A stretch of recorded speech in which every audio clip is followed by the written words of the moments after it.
ያለው ወይንም እያደረግነው ያለው ፕሮግራም የባለትዳሮች የአንድነት ቀን የሚል ይዘት ያለው ነው። በቤተ ክርስቲያናችን ታሪክ ለመጀመሪያ ጊዜ የምናከብረው የባለትዳሮች ቀን ነው። ይሄ የባለትዳሮች ቀን በትዳራቸው ረጅም ዓመት ያስቆጠሩ እንዲሁም ደግሞ በዚህ ዓመት እስከዚህ ዓመት ድረስ የተጋቡ ባለትዳሮችን ያካተተ የአንድነት ቀናችን ነው።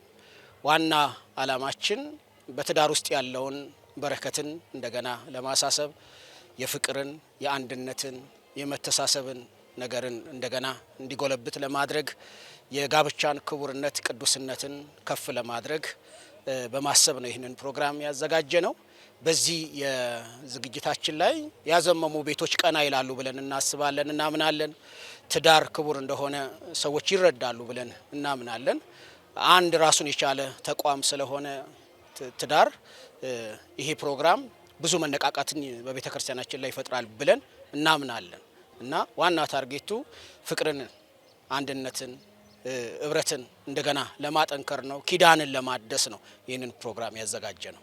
በዚህ ፕሮግራም ላይ ባልና ሚስቶች የሚተያዩበት ረፍት የሚያደርጉበትና ቤተሰባቸውን ደግሞ በተለያየ አቅጣጫ የሚገነቡበት ትምህርቶች፣ ጭውውቶች፣ የተለያዩ ውይይቶች፣ ፕሮግራሞች የተዘጋጁበት ፕሮግራም አለ እና በዚሁ ፕሮግራም ላይ እግዚአብሔር መልካም ጊዜ ሰጥቶን በጥሩ ሁኔታ እያደረገን እንገኛለን። እግዚአብሔር ይባረክ። በቀጣይም ጊዜ ደግሞ እግዚአብሔር መልካም ጊዜ ይሰጠናል። እስከ መጨረሻ ሰዎች ከተጋቡ በኋላ በእግዚአብሔር ቃል መሰረት ላይ አንድ ላይ ሆነው የሚጨርሱበት የእግዚአብሔር ጸጋና ምሕረት እንዲበዛላቸው እመኛለሁ። እንግዲህ በ68 ጥር ወር ጥር 30 ነው ጋብቻችን። አሁን ወደ 50 ዓመት ገደማ ነው። ያገናኘን እግዚአብሔር ነው። በቤተሰብ ጋብቻ ነው የተጋባ ነው። ሽማግሌ ተልኮ እግዚአብሔር አምላክ እስካሁን አክብሮ ለዚህ አብቅቶናል ማለት ነው እና ልጆች ድረናል፣ አሳድገናል፣ የልጅ ልጅም አይተናል። ያው ባለቤቴ እንዳለው 50 ዓመታችን ነው። ክብሩ እሱ ይውሰደው በዙፋኑ ላይ ያለው ሌላ ምን ይባላል? አበልጽጎናል። ለዛሬ ቀን ደግሞ አብቅቶናል። ደግሞ 50 ዓመታችን ልጆቻችን እናከብራለን እያሉ ነው። ክብሩ እሱ ይውሰደው። ዛሬ ፕሮግራሙ በእውነት በቸርቻችን የመጀመሪያ መሰለኝ ባልሳሳት እና በጣም መልካም ነው። በጣም ደስ የሚል ነገር ነው። እንዳውም እንደዚህ ይሆናል ብዬ አላሰብኩት ነበር። እንዳውም በእውነት ካሰብኩት በላይ ስለሆነ በጣም ጥሩ ሆነዋል። ያዘጋጁት ኮሚቴ የሚሆን ሌላ ምእመኖች እግዚአብሔር ይባርካቸው፣ መሪዎች እግዚአብሔር ይባርካቸው፣ ይባረኩ። ጥሩ ነው። በዚህ አይነት እንደዚህ አልፎ አልፎ ቢደረግ ለሌላው ትውልድ፣ ለወጣቱ፣ ለሚያገባውም፣ ላገባውም፣ ለመካከለኛ ጊዜ ያገባውም ይሄ ምሳሌ ይሆናል ብዬ ትንላለው። ጥሩ ነው። ጌታ ይባርካቸው። በአጠቃላይ በመሰረተ ክርስቶስ ቤተ ክርስቲያን ራሱን የቻለ የጋብቻና ቤተሰብ የአገልግሎት ክፍል አለ። ልክ እንደዚሁ በአጥቢያ ቤተ ክርስቲያናችን ይህንን አገልግሎት የሚያገለግሉ የጋብቻና ቤተሰብ የአገልግሎት ክፍሎች አሉ።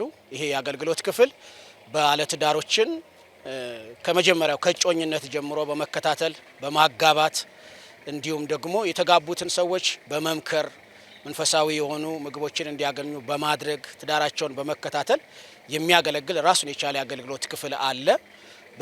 በጋብቻ ላይ ችግሮችም ሲፈጠሩ እንዲሁ የሚያክሙ እነዚሁ የአገልግሎት ክፍሎች ናቸው። ራሱን የቻለ የአገልግሎት ክፍል አለው ማለት ነው። ምን ያስተምራል ብለን ስንመለከት ደግሞ ለቀጣዩ ትውልድ ብዙዎችን ሳናስተውል ከዓለም ወስደነው የቤተ ክርስቲያን አድርገናል። ይሄኛው ግን አባት ልጁ ቆሞ ሲባርክ ልጄ ቃል ኪዳንን ጠብቅ፣ ትዳርን አክብር፣ እግዚአብሔርን ፍራ አይታል እናቶች እንዴት ነው የሚመርቁና እጅግ በጣም ይሄ ፕራክቲካል የሆነ ተግባራዊ የሆነ አንዱ ማስተማሪያ ነው ብለን ነው የምንመለከተውና ኪዳን ሲከበር እግዚአብሔር እንደሚከበር ትዳር በአግባቡ ማኔጅ ሲደረግ ምን ያህል ቤተሰብ ጤናማ ሲሆን ቤተክርስቲያን ጤናማ እንደምትሆን በተለይ ደግሞ በዚህ ዘመን እግዚአብሔር የመሰረተው ቃል ኪዳን እጅግ በጣም የቀለለበት ዘመን ላይ ክቡር እንደሆነ ቃል ኪዳን ክቡር እንደሆነ ትዳር ክቡር እንደሆነ አብሮነት ትልቅ ነገር ዝም ብሎ ብድግ ብሎ ማንም ማፍረስ እንደማይችል እግዚአብሔር የመሰረተው ተቋም እንደሆነ የሚያስተምር ቀጣዩ ትውልድ ወጣቶች ማለት ነው በፍጹም ቃል ኪዳናቸውን አክብሮ ትዳራቸውን አክብሮ እንደ አባቶቻቸው እግዚአብሔርን ማስከብሮ ለበረከትም እንዲዘጋጁ የሚያደርግ ትልቅ አስተማሪ ነው ብለን እንደ ቤተክርስቲያን እናምናለን። እኛ ዛሬ ለየት ያደረገው ምንድነው?